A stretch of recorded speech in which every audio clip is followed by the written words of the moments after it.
Joe here again. We're working on a series of videos that have to do with getting a thesis or a dissertation done. In the first one, we talked about selecting an advisor. Second one, how to convince the advisor to take you on. The topic in the third one, how to select that topic.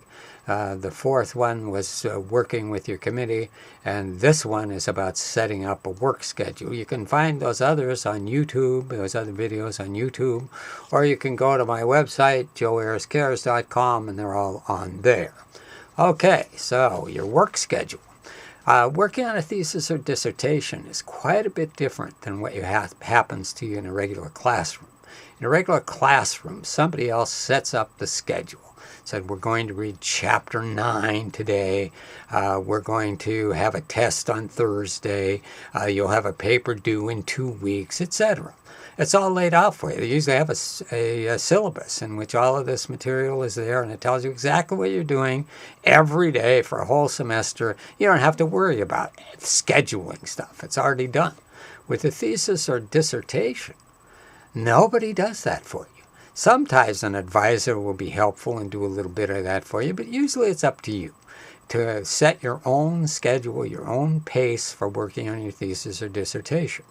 A lot of students wait until everything else is done. They've passed their coursework, they got their prelims done, and now they're going to work on their thesis or dissertation. Here's this massive thing that all of your program's about, sitting there at the end facing you.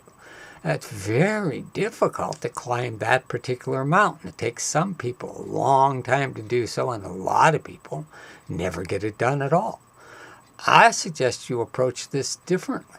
I think you should set up a schedule for working on your thesis or dissertation early, and you should work on that thesis or dissertation every day or almost every day. A couple hours a day wouldn't be bad, an hour a day, but it doesn't matter. As long as you're doing it consistently and you're working on your thesis or dissertation, you're making progress. I personally had trouble getting work done at all. So I had to set up a reward-punishment system for myself. The way I did it was I found an isolated area in the library where nobody knew I was hiding out. There wasn't anything but books around there, no windows to stare out of, any of that kind of stuff. And no distractions at all. And the punishment was that I had to sit there for the entire 2 hours whether I got anything done or not. And I had this standard for myself. I had to do it. I had to do it well. You always know when you're doing something well. So I rewarded myself in this way. If I got it done, and I got it done well, I could leave. So if it took 15 minutes, I was out of there. If it took an hour and 45, I was out of there. But if I didn't get it done, I had to sit there. I couldn't go off for a snack. I couldn't go chat with somebody.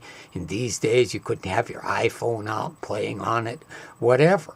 You have to sit there and be bored out of your skull for 2 hours.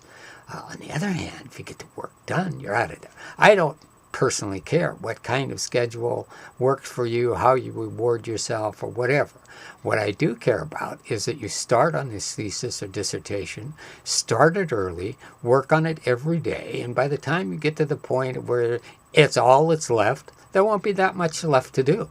You'll have it pretty much in the bag, and you will have worked on it over the entire course of your career, of your graduate career. Next time, we'll be talking about what actual work will you do on that thesis during this time that you've set aside. See you then.